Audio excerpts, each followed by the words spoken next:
నీ సన్నిధిలో సమర్పిస్తూ ఉన్నాం. ప్రతి ఒక్క అంశము కూడా నీకు మహిమ మా అందరికీ ఆశీర్వాదకరంగా ఉన్నట్లుగా సహాయం అనుగ్రహించండి.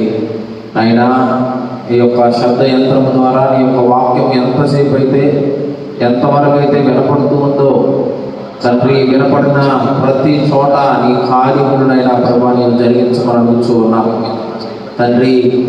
ఈ యొక్క శ్రమ, ఈ యొక్క కష్టము అయినా మా జీవితంలో నీవు తీసివేసి నాయనా మేమందరము సంతోషముగా మరలా నీ సన్నిధిలోనికి వచ్చి నిన్ను ఆరాధన ప్రార్థన చేయగలిగిన ఆశీర్వాదాన్ని మా అందరికి అనుగ్రహించండి తండ్రి. నీ సన్నిధిలో సమర్పిస్తున్న ఈ యొక్క గ్రామాన్ని తండ్రి నీ చేతిలో సమర్పిస్తూ ఉన్నాం. గ్రామంలో జరిగే ప్రతి ఒక్క పనిని నాయనా నీవే ముందుండు నడిపించమని అడుగుతూ ఉన్నాం. అందరినీ దీవించండి. ఈ వాక్యం వింటూ ఉండగా ఎటువంటి ఆటంకము మాకు రాకుండా తండ్రి నిన్ను హృదయపూర్వకంగా ధ్యానించుకునే భాగ్యాన్ని మాకు దయచేయమని, ఈ ఆరాధన ద్వారా ప్రతి ఒక్కరికి ఎవరికి ఎటువంటి ఆశీర్వాదం కలగాలో నువ్వు అనుగ్రహించి దీవించి బలపరచమని అన్ని విషయాలను అందరినీ నీ పాద సన్నిధిలో సమర్పిస్తూ యేసు నామమున అడుగుచూ ఉన్నాము తండ్రి, ఆమేన్.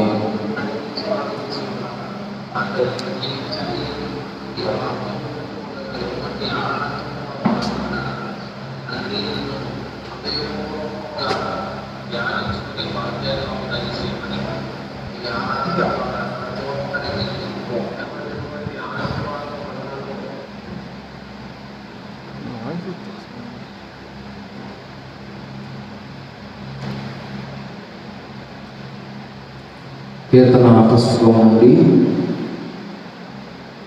9వ పాట పాడుకుందాం. దైవాత్మారమ్మో నాతను నవరాలుమో, దైవాత్మారమ్మో నాతను నవరాలుమో, నా జీవమంతయు నీతో నిండా చేరి వసింపుము, నా జీవమంతయు నీతో నిండా చేరి వసింపుము, స్వంత బుద్ధితోను యేసు ప్రభుని ఎరుగలేను, స్వంత బుద్ధితోను యేసు ప్రభుని ఎరుగలేను,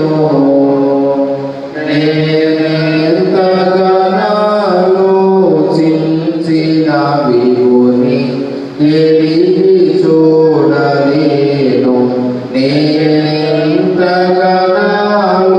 నేనెంతగానాలోచించిన విభుని ఎరిగి చూడలేను, స్వంత శక్తితోను యేసు స్వామి చేరలేను, స్వంత శక్తితోను యేసు స్వామి చేరలేను, నేనెంత నడచిన ప్రభుని కలిసికొని చెంత చేరలేను, నేనెంత నడచిన ప్రభుని కలిసికొని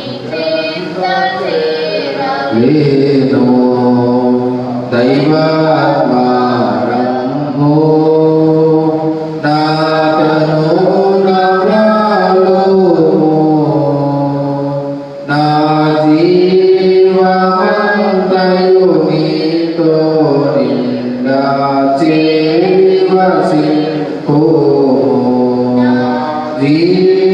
జీవమంతయు నీతో నిండా చేరి వసింపుము, పాప స్థలము నుండి నీ సువార్త కడకు నన్ను, పాప స్థలము నుండి నీ సువార్త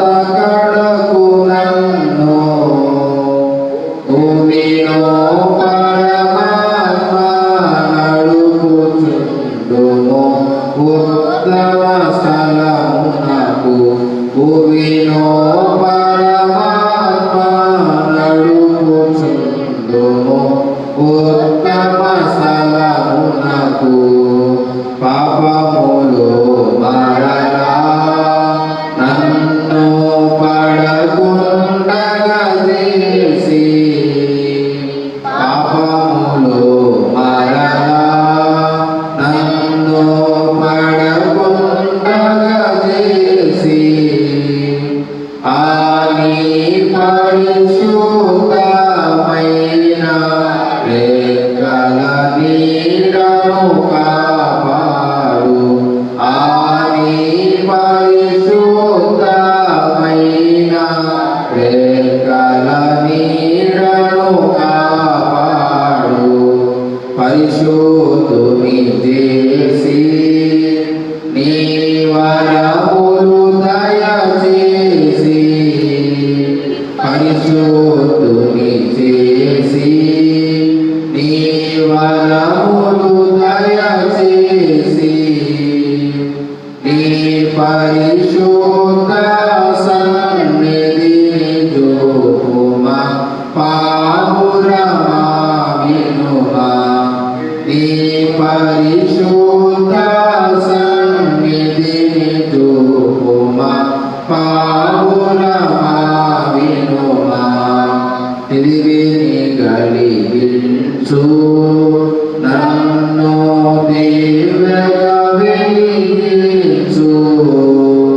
తెలివిని కలిగించు నన్ను దివ్యగా వెలిగించు. నీ కలిగిన భాగ్యములన్నిటిని నా కంటికి చూపించు.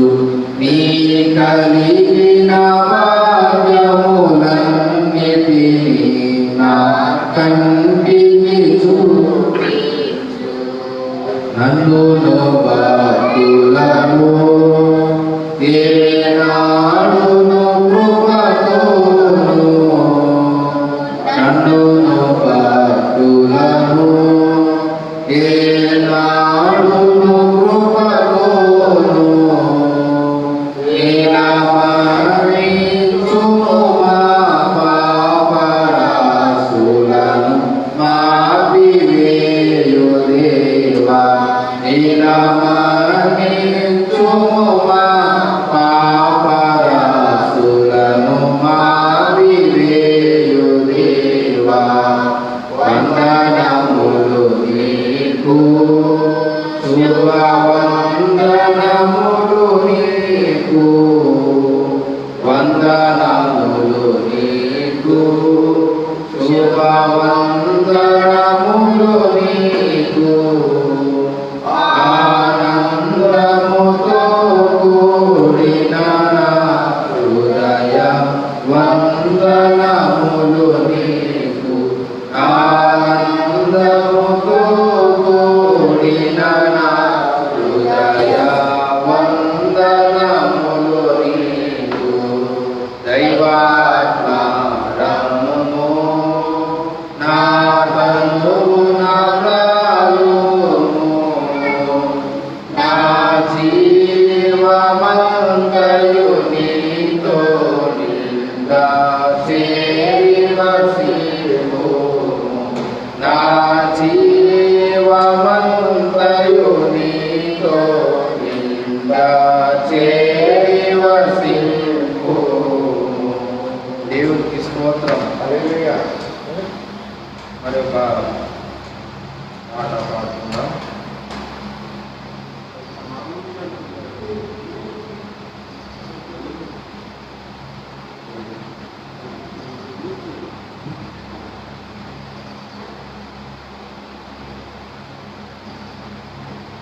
కీర్తన పుస్తకం నుండి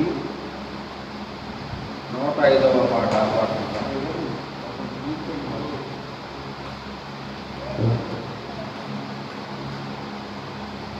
భయపడరాదు జనాంగమా, భయపడరాదు జనాంగమా, భయపడరాదు నిమ్ము భయపెట్టరాలేదు, భయపడరాదు నిమ్ము భయపెట్టరాలేదు. దయతో దీనిని విని దలచుకొనండి, దయతో దీనిని విని దలచుకొనండి. భయపడరాదు జనాంగమా, బ్రతుకు తెరువైనట్టి పాటలు మాటలు మతికి వినోదము, బ్రతుకు తెరువైనట్టి పాటలు మాటలు మతికి వినోదము, మతికి వినోదమౌ మహిమ కదాలించండి, మతికి వినోదమౌ మహిమ కదాలించండి. భయపడరాదు జనాంగమా, భయపడరాదు జనాంగమా, భయపడరాదు మిమ్ము భయపెట్టరాలేదు, భయపడరాదు మిమ్ము భయపెట్టరాలేదు. దయతో దీనిని విని దలచుకొనండి, దయతో దీనిని విని దలచుకొనండి.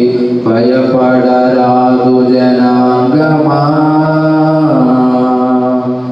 అదరి పోరాదు మరియు బెదరి పోరాదు సదమలముగా విని, అదరి పోరాదు మరియు బెదరి పోరాదు సదములముగా విని, సదములముగా విని మదిని ధ్యానించుని, సదములముగా విని మదిని ధ్యానించండి.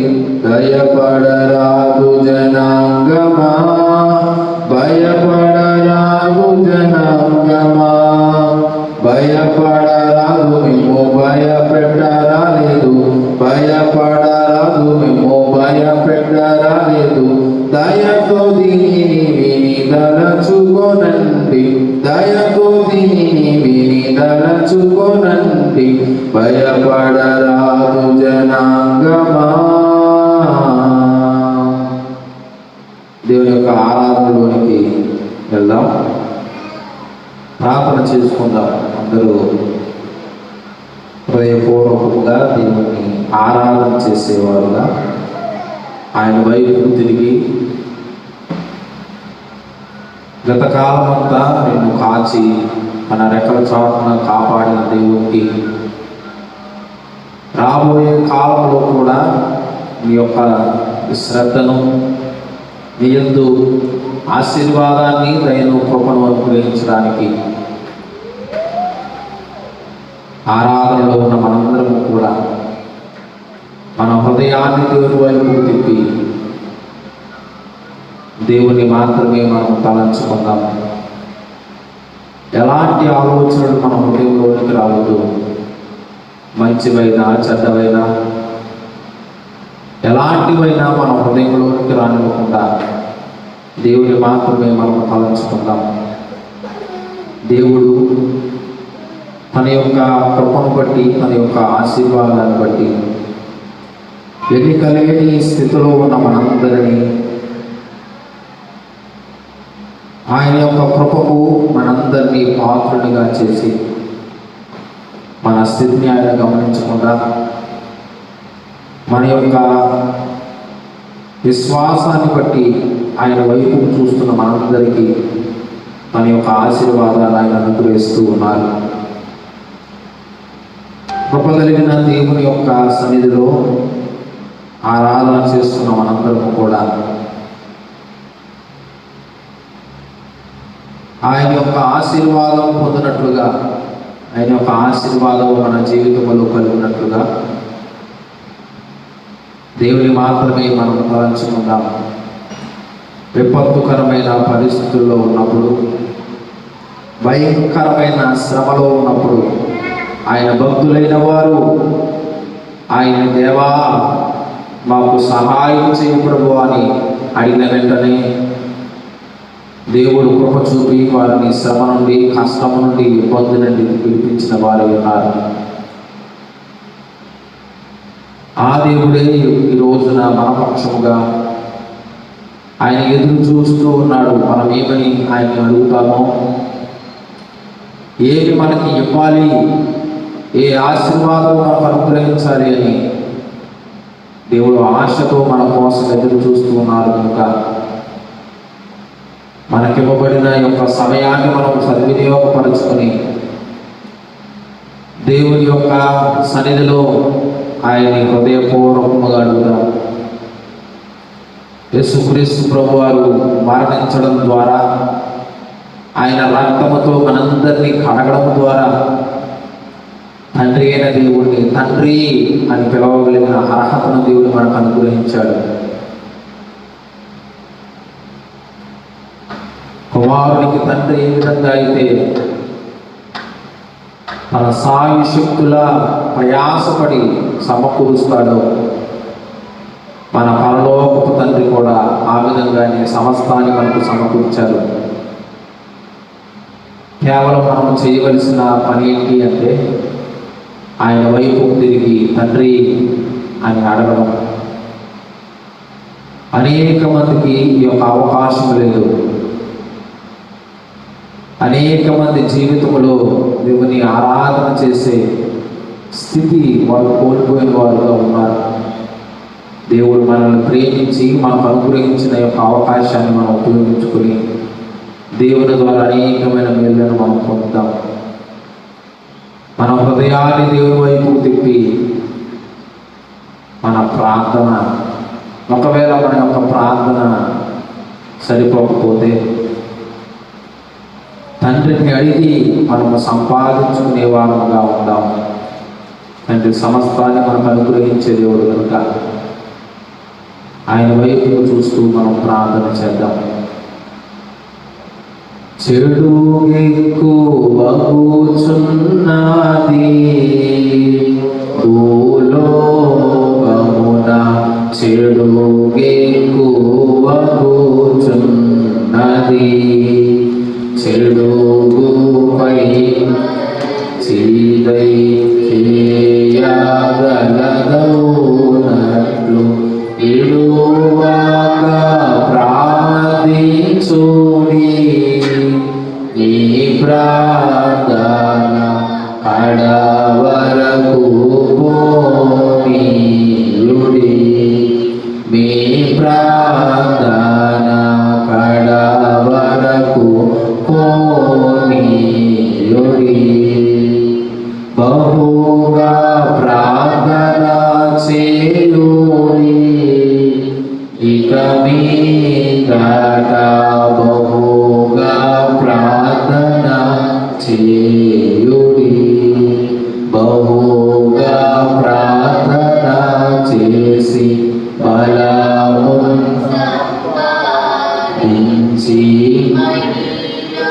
కీడును గెలువుడి. ఇప్పుడు మహిమా కలుగానీయుడి, దేవునికి ఇప్పుడు మహిమా కలుగానీయుడి. ఆయన సన్నిధిలో ప్రార్థన చేస్తున్న మనందరం కూడా మన హృదయాన్ని నానా విధములైన ఆలోచనల చేత కల్మషం చేసుకోకుండా, దేవుడు అంటున్నాడు కదా, వీరికి నలిగిన హృదయాన్ని నాకు అర్పించండి అంటున్న దేవుడు. కల్మషం లేని హృదయాన్ని దేవుడి వైపు తిప్పి ఆయన అడుగుదాం. ఆయన ద్వారా ఆశీర్వాదాన్ని పొందినట్లుగా, ఆయన ద్వారా మన ప్రార్థనకు నెరవేర్పును మనం పొందినట్లుగా ఆయన సన్నిధిలో ఉన్న మనము తండ్రికి ఆరాధన చేద్దాం, ప్రార్థన చేసుకుందాం. జీవము కలిగిన తండ్రి, వందనములు, స్తోత్రములు ప్రభువా. నీ సన్నిధిలో చేరి నిన్ను ఆరాధన చేయగలిగిన కృపను మనందరికీ అనుగ్రహించవని అనేక వందనాలు తండ్రి. నీ యొక్క మందిరములోనికి మేము రాకపోయినా, నీ మందిరము వంటి ఆశీర్వాదము మేము పొందలేకపోయినా మా ఇంట్ల దగ్గరే ఉండి మేము నిన్ను ఆరాధన చేయగలిగిన కృపను మాకు అనుగ్రహించావు. మా ఇంట్ల దగ్గరే ఉండి నాయనా నిన్ను స్మరించే కృపను మాకు అనుగ్రహించావు తండ్రి. మాకున్న అవకాశాన్ని బట్టి తండ్రి మేము నిన్ను ఆరాధన చేస్తూ ఉండగా నీ కృపను మా అందరి మీద అనుగ్రహించండి ప్రభువా. మా ఆరాధన నీ సన్నిధిలోనికి నీవు చేర్చుకోండి ప్రభువా. తగిన ప్రతిఫలాన్ని మా జీవితంలో అనుగ్రహించండి. ఈ సమయంలో నీ యొక్క వాక్యాన్ని మేము ధ్యానం చేస్తూ ఉండగా తండ్రి నువ్వు ఏ మాటలైతే మాకు తెలియపరచునన్నావో, రానున్న కాలానికి ఏ మాటలు మాకు అవసరమో, వేటి ద్వారా మనం నడిపించనన్నావో నీవే మాతో మాట్లాడండి ప్రభువా. మాకు కావలసిన సమస్త ఆలోచనలు నీవు మాకు దయచేయండి ప్రభువా. మాకు కావలసిన తండ్రి మేము నడవలసిన యొక్క మార్గాలు మాకు తెలియపరచండి ప్రభువా. నీ ఆలోచనలో మేము నడిచి నీ మార్గంలో మేము నడిచి అయినా శ్రమ నుండి కష్టం నుండి తొలగిపోయినట్లుగా సహాయం అనుగ్రహించమని అన్ని విషయాలను అందరినీ ఆరాధనలో ఎక్కించే ప్రతి ఒక్కరిని నీ పాద సన్నిధిలో సమర్పిస్తూ ఉన్నాం. విత్తబడిన వాక్యము ఆయన విచ్చుకున్న వాక్యము, విత్తబోయే వాక్యము తండ్రి ప్రతి ఒక్కరి హృదయములో ఫలించున్నట్లుగా నీ కృపను అనుగ్రహించమని అన్ని విషయాలను నీ సన్నిధిలో సమర్పిస్తూ నన్ను నీ యొక్క సన్నిధిలో సమర్పిస్తూ తండ్రి అల్పుడను జ్ఞాపకం చేసుకోండి. నన్ను మరుగుపరచండి. నీ బిడ్డలైన వారికి కావలసిన ఆత్మీయ ఆహారాన్ని నీవే ప్రతి ఒక్కరికి అందజేయమని అడుగుతూ ఉన్నాను తండ్రి. యొక్క వాక్యం ద్వారా ఎన్నో గొప్ప కార్యాలు మన జీవితంలో మేము చూచినట్లుగా పొందినట్లుగా సహాయం అనుగ్రహించమని యేసు నామమున అడుగుతూ ఉన్నాము తండ్రి. ఆమేన్. దేవుని యొక్క వాక్యాన్ని చదువుకుందాం. తత్వదేవుని తలంచుకుని కీర్తనల గ్రంథము నుండి 70వ కీర్తన మొదటి నుండి అధ్యాయం చదువుకుందాం. దేవా, నన్ను విడిపించుటకు త్వరగా రమ్ము. యెహోవా, నాకు సహాయమునకు త్వరగా రమ్ము. నా ప్రాణము తీయగోరు వారు సిగ్గుపడి అవమానము పొందుదురుగాక. నాకు కీడు చేయగోరు వారు వెలుగుకు మళ్లింపబడి సిగ్గునొందుదురుగాక. ఆహా ఆహా అని పలుకువారు తమకు కలిగిన అవమానమును చూచి విస్మయమొందుదురుగాక. నిన్ను వెతుకువారు అందరూ నిన్ను గూర్చి ఉత్సహించి సంతోషించుదురుగాక. నీ రక్షణను ప్రేమించు వారందరూ దేవుడు మహిమపరచబడునుగాక అని నిత్యము చెప్పుకొందురుగాక. నేను శ్రమల పాలై దీనుడనైతిని. దేవా, నన్ను రక్షించుటకు త్వరపడినము. నాకు సహాయము నీవే, నా రక్షణకర్తవు నీవే. యెహోవా, ఆలస్యము చేయకుమి. దేవుడు తన యొక్క పరిశుద్ధ వాక్యం ద్వారా మనందరము ఇటువంటి ప్రార్థన మన జీవితంలో కలిగి ఉండి దేవుని ద్వారా మన ప్రార్థనలకు నెరవేర్పును, మనకు తోడును, సహాయాన్ని, స్వస్థతను తన యొక్క వాక్యం ద్వారా మనకు అనుగ్రహించును కాక. ఆమేన్. కూర్చుందాం.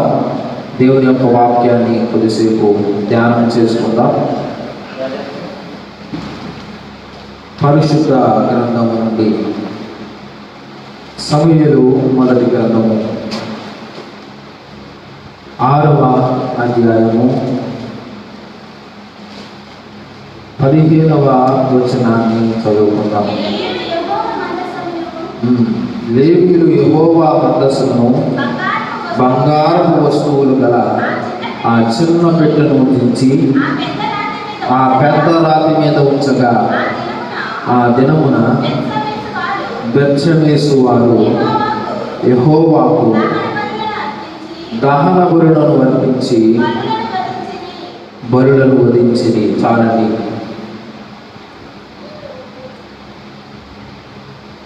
దేవుని యొక్క వాక్యము మనందరి జీవితంలో వెలుగును కలగజేస్తుంది అని, మన మార్గాలకు వెలుగు అని దేవుని యొక్క వాక్యములో, వాక్య గ్రంథములో దేవుడు మనకు తెలియపరుస్తూ ఉన్నాడు. ఈ యొక్క వాక్యం యొక్క సారాంశమును మనము గ్రహించే ముందు అసలు ఈ సందర్భంలో ఏం జరిగింది, ఎందుకని బెత్షెమెషు వారు దేవుని యొక్క మందసమును రాతి మీద దించి దానికి బలులను, దహన బలులను అర్పించారు అని మనం ఆలోచన చేసినట్లయితే, అక్కడ జరిగే సందర్భం ఏంటి అని ఆలోచన చేసినట్లయితే, దేవుని యొక్క మందసము దేవుని సన్నిధికి సాదృశ్యంగా కనపడుతూ ఉంది. ఈ దేవుని మందసం మోషే ద్వారా ఇశ్రాయేలులకు ఆశీర్వాదంగా ఉన్న మందసం. దేవుడు ఈ యొక్క మందసాన్ని ఏ విధంగా కొలతల ఆయన అనుగ్రహించి ఆ కొలత రూపంలో తయారు చేయబడిన యొక్క పెట్టె, అందులో ఉన్న కొన్ని సామాను లేదా కొన్ని పనిముట్లను దేవుడు ఆశీర్వదించి ఈ మందసం ఎక్కడైతే ఉంటుందో దానిని దేవుని యొక్క సన్నిధిగా ఆయన తయారు చేసిన వారు ఉన్నారు. ఈ యొక్క మందసము మొదట ఇశ్రాయేలు దగ్గర ఉండగా, ఇశ్రాయేలు అయిన వారికి వారు ఏ యుద్ధాలు చేసినా దేవుడు వారికి విజయాన్ని అనుగ్రహించారు. కానీ ఒక్క యుద్ధంలో మాత్రం వారికి అపజయం కలిగింది. ఏంటా యుద్ధం అని ఆలోచన చేసినట్లయితే, ఫిలిష్తీయులైన వారు ఇశ్రాయేలు మీదకి దండెత్తి వచ్చినప్పుడు, ఫిలిష్తీయులైన వారు ఇశ్రాయేలు యొక్క ప్రజలైన వారిని ఎక్కడ కనపడితే అక్కడ హతము చేస్తూ ఉండగా, కొంతమంది అనాలోచిత కారణం ద్వారా, కొంతమంది దేవుని యందు అవిశ్వాసులై ఉండి లేదా దేవుని దృష్టిలో దుర్మార్గులుగా ఉండి వారు చేసిన అనాలోచన కారణం ద్వారా ఈ మందసం ఫిలిష్తీయుల చేతిలోనికి వెళ్ళిపోవడం జరిగింది. ఎప్పుడైతే ఫిలిష్తీయుల చేతిలోనికి యొక్క మందసం వెళ్ళిపోయిందో, వారు ఈ మందసాన్ని తీసుకుని వారి యొక్క పట్టణాలకు వారు తిరిగి వెళ్ళినట్లుగా దేవుని యొక్క వాక్యం మనకి తెలియపరుస్తూ ఉంది. ఎప్పుడైతే వారు వారి యొక్క పట్టణాలకు వెళ్ళారో, ఈ యొక్క మందసాన్ని దేవత గుడిలో దాన్ని ఉంచిన వారుగా మనం చూస్తూ ఉన్నాం. ఈ యొక్క దేవత గుడిలో ఆ యొక్క మందసాన్ని ఆ విగ్రహం ఎదుట ఉంచగా, ఫిలిష్తీయులైన వారు తరువాత రోజు ఉదయమే ఆ యొక్క దేవతకు బలులు అర్పించడానికి, ఆ యొక్క దేవతను పూజించడానికి వెళ్ళినప్పుడు, ఆ దేవత దేవుని యొక్క మందసం లేదా యెహోవా యొక్క మందసం ఎదుట సాష్టాంగపడి ఉండడాన్ని వాళ్ళు చూచారు. సాష్టాంగపడి వాళ్ళు ఉండగా ఆ యొక్క విగ్రహాన్ని మరలా దాని యొక్క స్థానంలోనికి వాళ్ళు పెట్టడాన్ని దేవుని యొక్క వాక్యం మనకు తెలియపరుస్తూ ఉంది. తర్వాత ఉదయం కూడా ఇలాగే ఆ యొక్క విగ్రహం దేవుని యొక్క మందసం ఎదుట సాష్టాంగపడి ఉంది. కానీ గడిచిన దినానికి ఈ దినానికి గల తేడా ఏంటి అని అంటే, గడిచిన దినమేమో సాష్టాంగపడి అలా ఉంది, కానీ ఈ దినము లేదా ఈరోజు మాత్రం ఏం జరిగింది అని అంటే, దాని యొక్క శిరస్సు, దాని యొక్క అరచేతులు తెగవేయబడి ఉన్నాయి. అంతేకాకుండా దాని యొక్క శిరస్సు ద్వారం దగ్గర వరకు ఈడ్చుకొని రాబడింది. ఇది గమనించిన యొక్క ఫిలిష్తీయులైన వారు, ఆ యొక్క దేవతను ఆరాధన చేసే వీరందరూ కూడా, ఇది మనకు దేవుని యొక్క దృష్టి లేదా దేవుని యొక్క హస్తము మన మీద ఉగ్రత చూపించడానికి ఉంది అని వాళ్ళు గ్రహించి, వారి దగ్గర ఉన్న ఒక్కొక్క పట్టణానికి ఈ యొక్క మందసాన్ని వాళ్ళు తరలించడం మనం చూస్తూ ఉన్నాం. ఈ సందర్భం అంతా లేదా ఈ యొక్క విషయం అంతా మనకు ఎక్కడ కనపడుతుంది అంటే, మొదటి సమూయేలు గ్రంథంలో 5వ అధ్యాయం నుండి ఈ విషయం మనం గమనించవచ్చు. అయితే ఈ ఫిలిష్తీయులైన వారు దేవుని యొక్క మందసాన్ని చేజిక్కించుకుని ఒక్కొక్క నగరానికి ఒక్కొక్క పట్టణానికి వాళ్ళు తరలిస్తూ ఉన్నప్పుడు దేవుని యొక్క మందసం ఏ నగరానికి వెళ్తే లేదా ఏ చోటుకి వెళ్తే అక్కడ దేవుని యొక్క ఉగ్రత మనకు కనపడుతూ ఉంది. దేవుని యొక్క ఉగ్రత ఎలాగా కనపడింది అని అంటే, ఈ మందసం వెళ్ళిన ప్రతి చోట కూడా పురుషులైన వారికి, చిన్నపిల్లలు మొదలుకొని వృద్ధులైన వారి వరకు కూడా వారి రహస్య స్థానములలో గెట్టలు కలగడం, గొప్ప శ్రమ కలిగి అనేక మంది నశించిపోవడం అని దేవుని యొక్క వాక్యం మనతో మాట్లాడుతూ ఉంది. ఏ విధంగా అయితే ఈ యొక్క కాలంలో లేదా ఈ సమయంలో ఈ యొక్క భయంకరమైన అనారోగ్యము లోకాన్ని పట్టి పీడిస్తూ ఉందో, అలాంటి విషయమే ఫిలిష్తీయులైన వారి యొక్క జీవితంలో కూడా అప్పుడు జరిగింది కింద దేవుని యొక్క వాక్యం మనతో తెలియపరుస్తూ ఉంది. అనేక మంది ఎటువంటి కారణం లేకుండా ఒక వింతైన రోగం వచ్చి అనేక మంది చనిపోవడాన్ని మనం చూస్తూ ఉన్నాం. ఈ రోజున దేవుని యొక్క సన్నిధిలోకి వచ్చిన మనందరం కూడా ఏ విధంగా అయితే లోకము భయపడుతూ ఉందో, ఆ విధంగానే ఫిలిష్తీయులైన వారు కూడా భయపడుతూ ఏదో ఒక రకంగా ఈ యొక్క మందసాన్ని మనం వదిలించుకోవాలి అని వారి దేశంలో ఉన్న జ్ఞానులైన వారిని, శకునములు చూచు వారిని వాళ్ళు పిలిపించినప్పుడు, ఆ శకునము చూచువారు జ్ఞానులైన వారు చెప్పిన మాట ప్రకారము ఈ మందసాన్ని వాళ్ళు విడిపించుకోవడం, వాళ్ళ చేతుల్లో నుండి మరలా యోనా యొక్క ప్రాంతంలోనికి దాన్ని పంపివేయడం మనం చూస్తూ ఉన్నాం. ఇక్కడ ఒకటి గమనించాలి. ఏం గమనించాలి అని అంటే, శ్రమ వచ్చినప్పుడు వాళ్ళ యొక్క శ్రమ నుండి విడిపించుకోవడానికి లేదా శ్రమ నుండి తప్పించుకోవడానికి వారు రకరకాలుగా కష్టపడుతూ ఉన్నారు. ఈరోజు మన జీవితంలో కూడా ఏదైనా ఒక శ్రమ, ఒక కష్టం మన జీవితంలోకి వచ్చినప్పుడు మనం కూడా దాని నుండి తప్పించుకోవడానికి కష్టపడినప్పుడు ఖచ్చితంగా ప్రతిఫలాన్ని మనం పొందేవారు కింద ఉంటాం. ఈ కానాను లేదా ఫిలిష్తీయులైన వాళ్ళు దేవుని యొక్క మందసాన్ని బెత్షెమెషు అనే ప్రాంతంలోనికి వాళ్ళు పంపివేయడాన్ని మనం చూస్తూ ఉన్నాం. అంతేకాకుండా వీళ్ళు ఊరకనే ఆ యొక్క మందసాన్ని పంపివేయకుండా యెహోవా యొక్క చెయ్యి వాళ్ళ మీద ఎక్కువ ఉగ్రత చూపించకుండా ఉండినట్లు బంగారం వస్తువులను కూడా దేవునికి అపరాధ బలి కింద వాళ్ళు అర్పించిన వారి కింద దేవుని యొక్క వాక్యం మనతో మాట్లాడుతూ ఉంది. ఈరోజు దేవుని యొక్క సన్నిధిలోకి వచ్చిన మనందరం కూడా ఇంతవరకు మనం ప్రాణాలతో ఉన్నాము అని అంటే దానికి కారణం దేవుని యొక్క కృప మాత్రమే.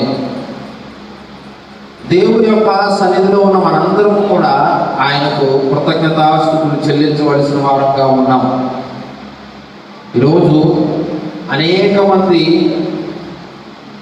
పడకల మీదనే వారి యొక్క జీవితాలను ముగించుకుని వారి ప్రాణాన్ని వదిలే వారి కింద ఉంటూ ఉన్నారు. అలాంటి వారి యొక్క లెక్కలో మనం ఉండకుండా సజీవుల లెక్కలో దేవుడు మనల్ని ఉంచాడు కనుక మనం దేవునికి కృతజ్ఞతాస్తుతులు చెల్లించాలి. దేవుని యొక్క వాక్యము ఇది మనకు తెలియపరుస్తూ ఉంది. తరువాత దేవుని యొక్క మందసం బెత్షెమెషు ప్రాంతానికి రావడాన్ని మనం గమనించవచ్చు. ఈ బెత్షెమెషు ప్రాంతంలో ఎప్పుడైతే దేవుని యొక్క మందసం రావడం కొంతమంది యూదులైన వారు గమనించారో, వాళ్ళు ఎంతో సంతోషపడి దేవునికి అర్పణలను, బలులను వారు అర్పించడాన్ని మనం చూస్తూ ఉన్నాం. మనం చదివిన వాక్యానికి ఇది అక్కడ జరిగిన పరిస్థితి. అయితే ఇప్పుడు మనం చదివిన వాక్యాన్ని మరొకసారి చదువుదాం. లేవీయులు యెహోవా మందసమును బంగారపు వస్తువులు గల ఆ చిన్న పెట్టెను దించి పెద్ద రాతి మీద ఉంచగా ఆ దినమున బెత్షెమెషు వారు యెహోవాకు దహన బలులను అర్పించి బలులను వధించిరి. చాలండి. ఈ యొక్క వాక్యం ద్వారా దేవుడు మనకు చెప్పవలసిన లేదా చెప్పాలనుకుంటున్న మాట ఏంటి అని అంటే 3 విషయాలను ఆయన మనతో మాట్లాడుతూ ఉన్నాడు. ఏంటి 3 విషయాలు అని ఆలోచన చేసినట్లయితే, 1, సర్వశక్తి గల దేవునికి నీవు ఎలాంటి వాడివైనా ఆయన యందు నీవు భయం కలిగి ఉండాలి అని దేవుడు మనకు తెలియపరుస్తూ ఉన్నాడు. సర్వశక్తి గల దేవునికి నీవు ఎలాంటి వాడివైనా, నీవు ఎవరివైనా ఆయన యందు నీవేమి కలిగి ఉండాలి? భయము కలిగి ఉండాలి అని దేవుని యొక్క వాక్యం తెలియపరుస్తూ ఉంది. రెండవదిగా మనం చూసినట్లయితే, ఆయన సన్నిధిలో మన యొక్క ప్రవర్తనని మనము జాగ్రత్తగా ఉంచుకోవాలి. ఆయన సన్నిధిలో మన యొక్క ప్రవర్తనని మనము జాగ్రత్తగా ఉంచుకోవాలి.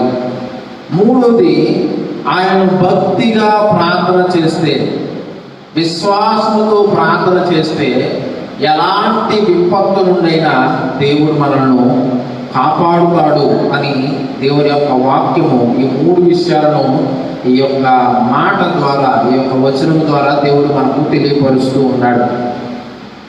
మొదటిగా మనం ఆలోచన చేసినట్లయితే, సర్వశక్తి కలిగిన దేవునికి యందు మనము భయం కలిగి ఉండాలి. మనం ఎలాంటి వారమైనా కావచ్చు, ఎంత ధనవంతులమైనా కావచ్చు, ఎంత చదువుకున్న వారమైనా కావచ్చు, ఆయన యందు మనం భయభక్తులు లేదా భయాన్ని మనం కలిగి ఉన్నప్పుడు దేవుడు మన మీదకు వచ్చే ఉగ్రతను ఆయన తప్పించేవాడుగా ఉంటాడు. మనం చూసినట్లయితే ఇశ్రాయేలు యొక్క చిన్న అవిధేయత కారణముగా, ఇశ్రాయేలు వారు చేయకూడని చిన్న దోషము కారణముగా దేవుడి యొక్క మందసము వారి దగ్గర నుండి ఫిలిష్తీయులైన వారి దగ్గరికి వెళ్ళిపోయింది. ఎప్పుడైతే ఫిలిష్తీయులైన వారి దగ్గరికి అది వెళ్ళిందో, వాడు తీసుకుని వెళ్ళి వారి దేవత లేదా దేవుడు అయిన ఈ యొక్క వారి యొక్క దేవత మందిరములో దాన్ని ఉంచడం జరిగింది. అప్పటి వరకు దేవుని యొక్క శక్తిని వాళ్ళు కొద్దిగానే తెలుసుకున్నారు. ఫిలిష్తీయులైన వారికి కొంచెం మాత్రమే దేవుని గురించి జ్ఞానం ఉంది.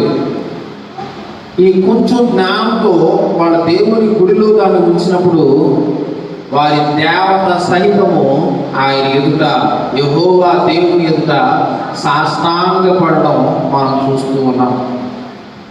సాష్టాంగపడితే మరలా ఆ యొక్క ఫిలిష్తీయులైన వారు లేదా ఆ యొక్క దేవత పూజారులు వచ్చి దాని యొక్క ప్రదేశంలో, దాని యొక్క స్థానంలో ఉంచినప్పుడు తరువాతి రోజు తన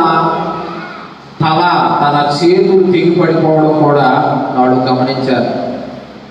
ఇప్పటికీ వాళ్ళు దేవుని యొక్క మహిమను కొంచెం అర్థం చేసుకుంటున్నారు. దేవుడు ఎలాంటి వాడో, దేవుని యొక్క శక్తి ఎలాంటిదో వారు కొంచెంగా అర్థం చేసుకుంటూ ఉండగా, ఈ యొక్క మందసం ఇక్కడ ఉండడం మనకు మంచిది కాదు అని వారు వేరే పట్టణానికి అలాగా వారికి ఉన్న పట్టణాలలోనికి ఆ మందసాన్ని పంపించడం మనం చూస్తూ ఉన్నాం.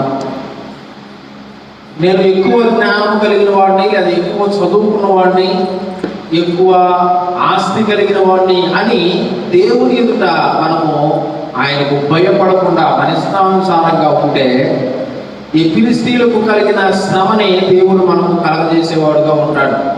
ఎందుకని వారికి శ్రమ కలిగింది అనంటే, దేవుడు వాళ్ళని ఉపయోగించుకున్నాడు. ఇశ్రాయేలు ప్రజలైన వారిని మార్గంలో పెట్టడానికి, మంచి మార్గంలో నడిపించడానికి దేవుడు వాళ్ళని ఉపయోగించుకున్నాడు. కానీ వారు యుద్ధం చేసింది దేవుని యొక్క పిల్లల మీద. ఎప్పుడైతే దేవునికి అవిధేయతగా లేదా దేవునికి దృష్టిలో వారు పాపులుగా, ఆయన యొక్క పిల్లల దృష్టిలో వారు శత్రువులుగా ఉన్నారో, అప్పుడు దేవుడు వాళ్ళని శిక్షించిన వాడుగా మనం చూస్తూ ఉన్నాం.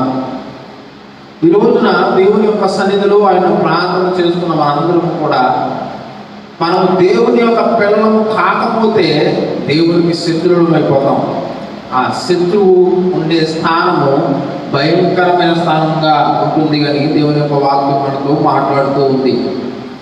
శత్రువు స్థానంలో మనం ఉండకూడదు, ఆయన యొక్క పిల్లల స్థానంలో లేదా ఆయన యొక్క స్వాస్థ్యము స్థానంలో మనం ఉండేవారి కింద ఉండాలి. తన యొక్క కృప చేత, తన యొక్క ప్రేమ చేత నశించిపోయే మనందరినీ దేవుడు ఆయన రక్షించిన విధానాన్ని బట్టి దేవుణ్ణి మన జీవితంలో మనం కలిగి ఉండి దేవుని ద్వారా ఆశీర్వాదాన్ని మనం పొందాలి కానీ దేవుని యొక్క శత్రువుల స్థానంలో మనం ఎన్నడూ ఉండకూడదు. తర్వాత మనం చూసినట్లయితే దేవుని యొక్క వారు భయపడి దేవుని యొక్క శక్తిని వాళ్ళు గ్రహించిన వాళ్ళు వెంటనే వారు తీసుకున్న ఆలోచన ఏంటి అని అంటే, ఈ మందసాన్ని మనం ఎంత త్వరగా వారి యొక్క దేశంలోనికి పంపిస్తే అంత త్వరగా మనకు స్వస్థత కలుగుతుంది అని వారు గ్రహించి దాన్ని పంపించే విధానం కూడా గౌరవపరంగా దాన్ని పంపించిన వారుగా మనం చూస్తూ ఉన్నాం. అంతేకాకుండా వారు దేవుని యొక్క ఉగ్రత ఇది నిజంగా మన మీద వచ్చిందా లేదా ఏదో యాదృచ్ఛికంగా మన జీవితంలో కలిగిందా అన్న దాన్ని కూడా వారు పరీక్షించారు. ఎలా పరీక్షించారు అని అంటే, ఈ మందసాన్ని ఈ యొక్క ప్రాంతం నుండి బయటకు తీసుకుని వెళ్ళడానికి వారు వాడిన వాహనం ఏంటి అని అంటే 2 పాడి ఎద్దులు కలిగిన కొత్త బండిని వాళ్ళు వాడిన వారుగా చూస్తూ ఉన్నాం.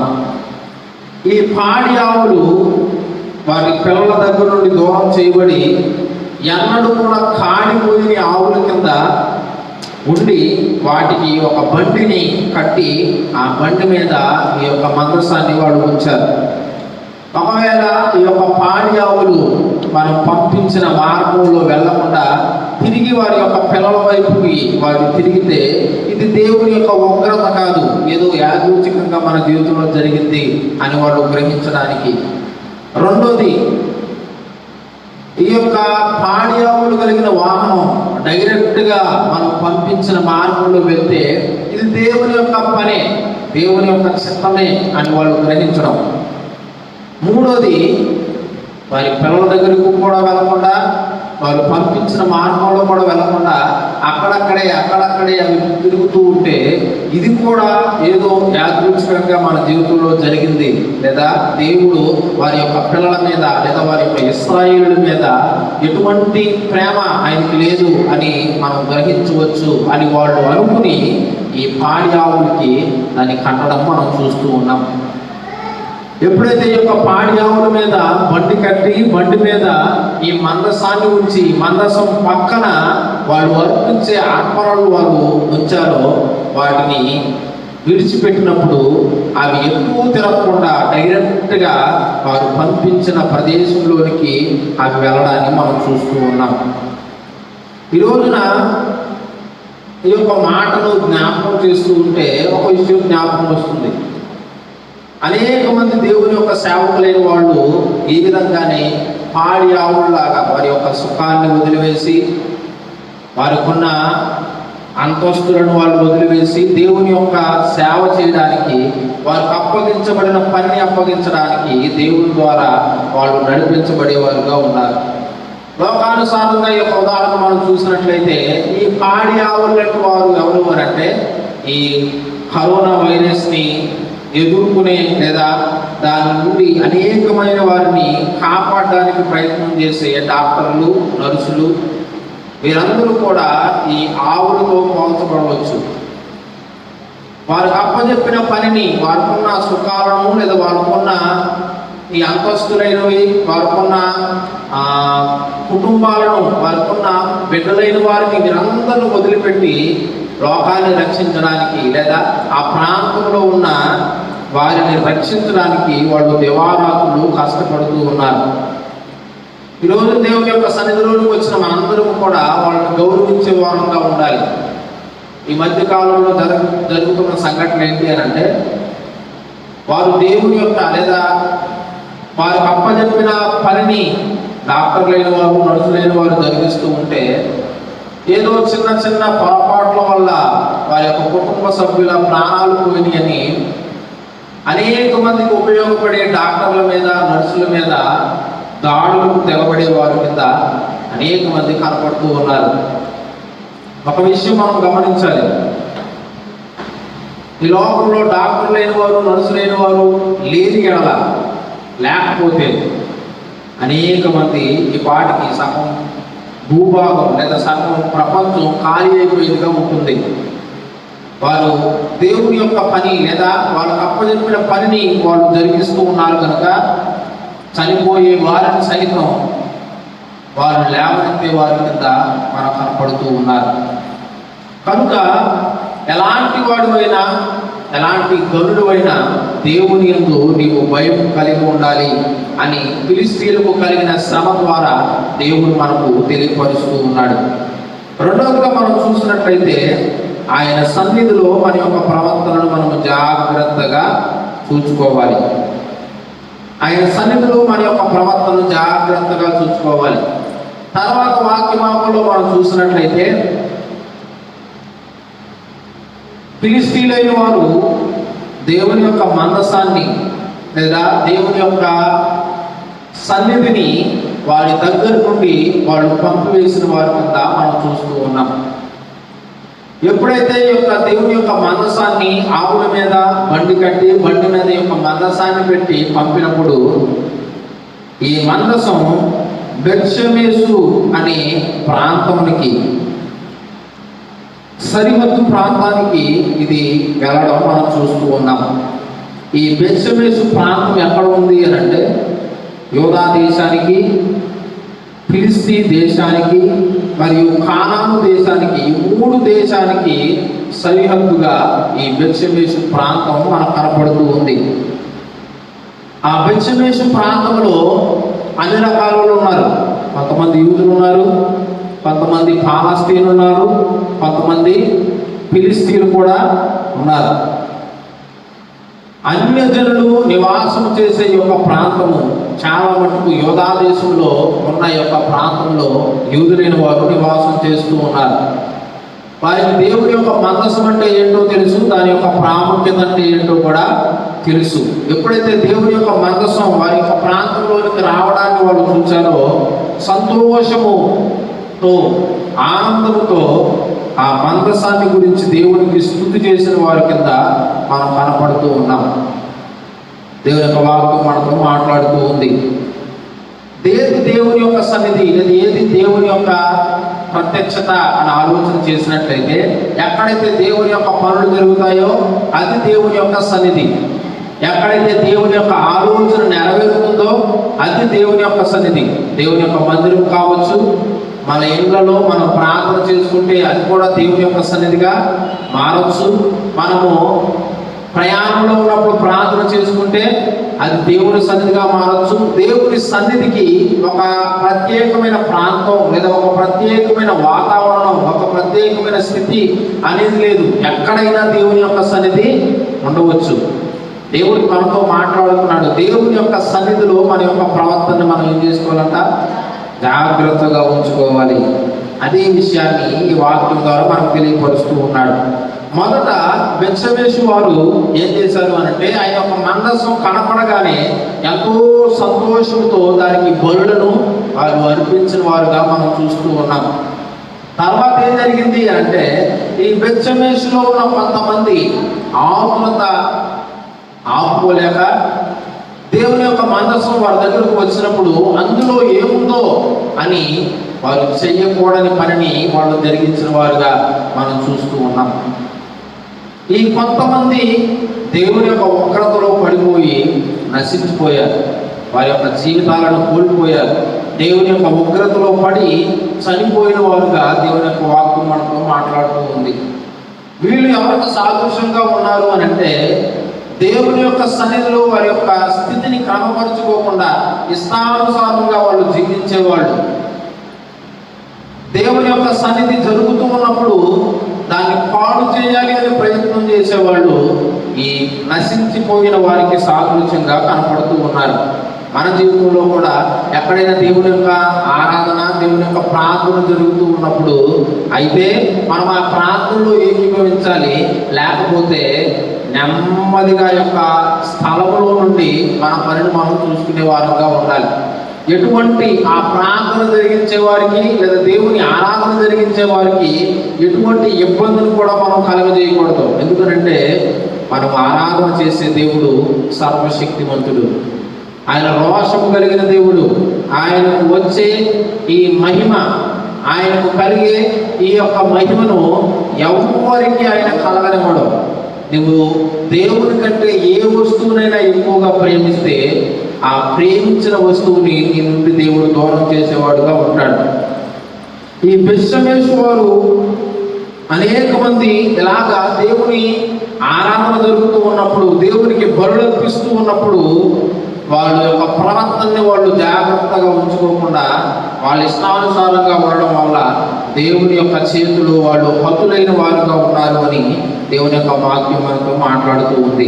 ఎంతమంది చనిపోయారో తెలుసా? ఇక్కడ 50,070 మంది, 50,070 మంది ఇక్కడ హతులైపోయారు అని దేవుని యొక్క వాక్యం మనకు మాట్లాడుతూ ఉంది. ఇక్కడ ఒక విషయాన్ని మనం గమనించాలి. నిజంగా 50,070 మంది చనిపోయారా అని అంటే కొన్ని బైబిల్ తర్జుమాలలో 70 మంది ఉంది, కొన్ని బైబిల్ తర్జుమాలలో 50,070 మంది అని కనపడుతూ ఉంది. జరిగింది ఏంటి, అక్కడ జరిగిన సందర్భం ఏంటి అని ఆలోచన చేసినట్లయితే ఆ ప్రాంతంలో నివాసం చేసేవాళ్ళు 50,000 మంది.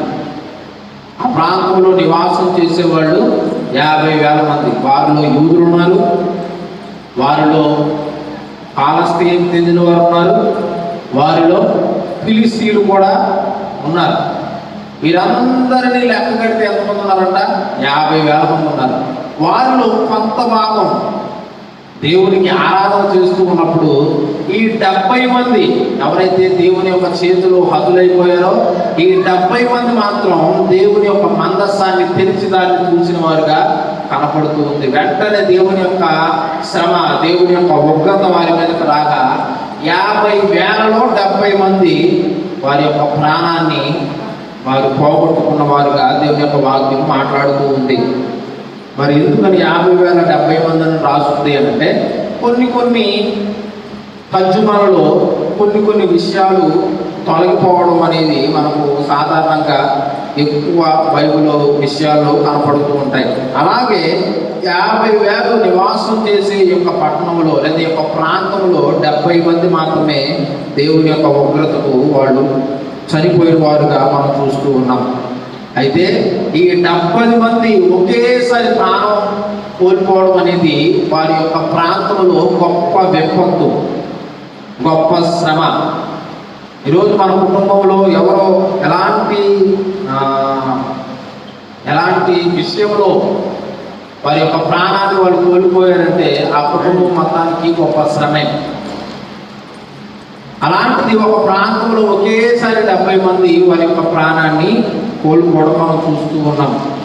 ఇది వాళ్ళ జీవితంలో గొప్ప శ్రమ అయ్యి వాళ్ళు వెంటనే ఒక ఆలోచన చేశారంట, ఇది మన ప్రాంతంలో ఉండడానికి వీలు లేదు కాబట్టి దీన్ని ఎవరు తీసుకెళ్తారు అని అన్ని ప్రాంతాల వారికి వాళ్ళు వర్తమానాన్ని పంపించారు. ఇదిగో ఫిలిస్తీయులైన వారు దేవుని యొక్క మందస్సాన్ని మా ప్రాంతానికి తీసుకుని వచ్చారు, మా ప్రాంతంలో ఇంత గొప్ప విపత్తు జరిగింది కనుక దీన్ని మేము ఏదో ఒక రకంగా వదిలించుకోవాలి. మొదట ఫిలిస్తీయులైన వారు దాన్ని చేజిక్కించుకున్నారు. తర్వాత వారి జీవితంలో కడిగిన శ్రమను బట్టి వాళ్ళు బెత్షెమెషు అనే ప్రాంతానికి, ఈ యొక్క సరిహద్దు ప్రాంతానికి, ఈ 3 దేశాల సరిహద్దు ప్రాంతానికి దాన్ని పంపించారు. ఇక మూడోది దాన్ని అక్కడి నుండి కూడా వాళ్ళకి కలిగిన శ్రమను బట్టి దాన్ని విడిపించుకోవాలి, దాన్ని పంపించి వేయాలి అని వాళ్ళు ఆలోచన చేశారు. ఉదాహరణ మనం చూసినట్లయితే ఈ దేవుని యొక్క మందసం అనేది ఎవరు పడితే వారు చూడడానికి కాదు, దేవుని యొక్క మందసాన్ని దాన్ని పరిరక్షించడానికి, దాని బాగోగులు చూసుకోవడానికి, దానికి బలులు అర్పించడానికి దేవుడు ఒక ప్రత్యేకమైన బ్యాచ్ని, ఒక తెగని దేవుడు ఏర్పాటు చేశాడు. ఎవరిని ఏర్పాటు చేశాడు అని అంటే లేవి వంశాన్ని దేవుడు ఏర్పాటు చేశాడు. ఈ లేవి వంశస్థులకు మాత్రమే ఆ అవకాశం ఉంది. ఉంది. అందులోనూ లేవి వంశంలో కొంతమంది ఏర్పాటైన వారికి మాత్రమే ఆ అవకాశం ఉంది. ఎవరు పడితే వాళ్ళు దాన్ని పట్టుకుంటే వారి జీవితంలో ఎలాంటి శ్రమ ఎదురవుద్ది. ఎవరు పడితే వాళ్ళు దాని ఎదుట వారి యొక్క జీవితాన్ని, వారి యొక్క క్రమశిక్షణ కోల్పోయిన వారైతే వారి జీవితంలో ప్రాణాలను సైతం కోల్పోయేవారుగా ఉంటారు అని దేవుని యొక్క వాక్యం మనతో మాట్లాడుతూ ఉంది. ఈ లేబులైన వారు కూడా దేవుడు ఏ విధంగా వాళ్ళు నడిపిస్తే అదే విధంగా వాళ్ళు నడవాలి. ఈరోజు దేవుడు మనందరినీ కూడా రాజులైన యాజక సమూహము కింద ఆయన ఏర్పాటు చేశాడు. ఆయన బాప్తిస్మం ద్వారా దేవుని యొక్క శరీర రక్తాలను తీసుకుంటున్న మనందరం కూడా లేవి వంశానికి చెందిన వారమే.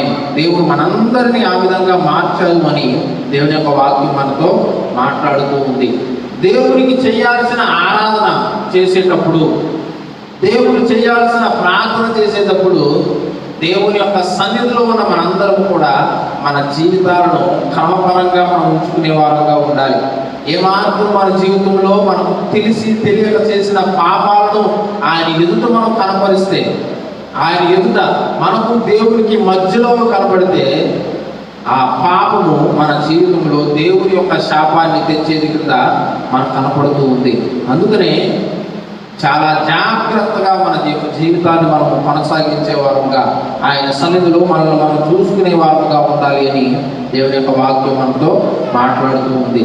తర్వాత భాగంలో మనం చూసినట్లయితే మొదటి నుండి మనం ఆలోచన చేద్దాం. మొదటిది, నువ్వు ఎలాంటి వాడివైనా, ఏ స్థితిలో ఉన్నా దేవునికి నీవు భయపడాలి. రెండోది, నీ యొక్క ప్రవర్తనని ఆయన యొక్క సన్నిధిలో ఉన్నప్పుడు, ఆయన యొక్క చెంతనని ఉన్నప్పుడు నీ ప్రవర్తన నీవు జాగ్రత్తగా చూసుకోవాలి. మూడోది మనం ఆలోచన చేస్తే తర్వాత వచనాల్లో మనం చూసినప్పుడు యెహోవా యందు భక్తితో విశ్వాసంతో మనం ప్రార్థన చేసినప్పుడు ఎలాంటి శ్రమ నుండైనా దేవుడు మనల్ని విడిపిస్తాడు. తర్వాత వచనాల్లో మనం చూస్తే మరలా ఫిలిష్తీయులైన వాళ్ళు యూదులైన వారి మీదకి లేదా ఇశ్రాయేలు మీదకి యుద్ధానికి వచ్చినప్పుడు సమూయేలు ప్రవక్త వారి నిమిత్తం దేవునికి ప్రార్థన చేస్తూ ఉన్నాడు. ఎలా ప్రార్థన చేస్తున్నాడు? నామకార్థమైన ప్రార్థన కాదు, ఏదో అలాగ చేసే ప్రార్థన కాదు. ఆయన బలర్పించి భక్తి శ్రద్ధలతో దేవునికి ప్రార్థన చేస్తూ ఉన్నాడు.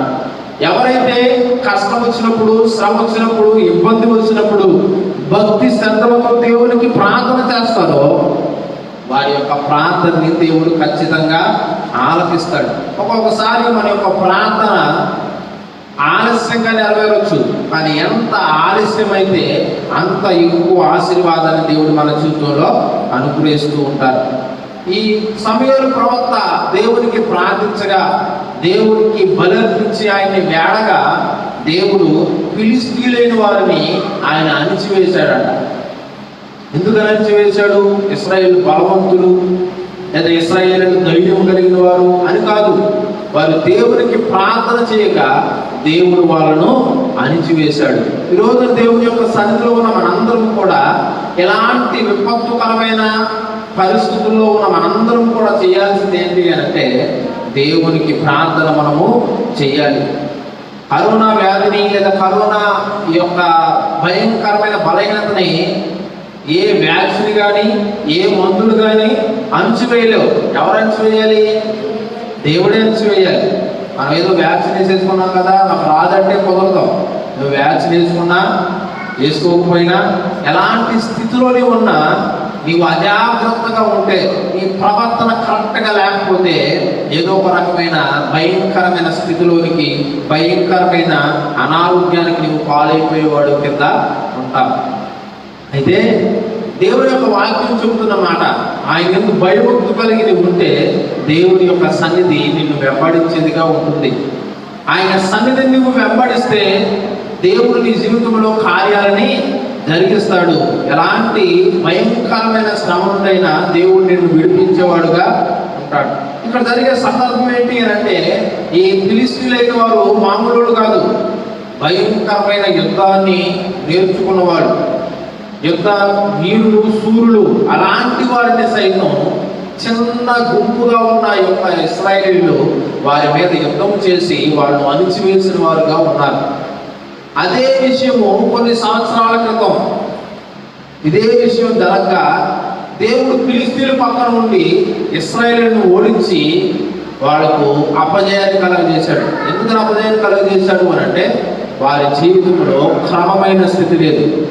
దేవుడికి వాళ్ళు భయపడకుండా వాళ్ళ ఇష్టానుసారమైన జీవితాన్ని వాళ్ళు జీవిస్తూ ఉన్నారు కనుక వాళ్ళను శ్రమ పెట్టైనా దేవుని యొక్క మార్గంలోకి నడిపించుకోవాలి అని దేవుడు వారి యొక్క ప్రార్థన ఆలకించాల.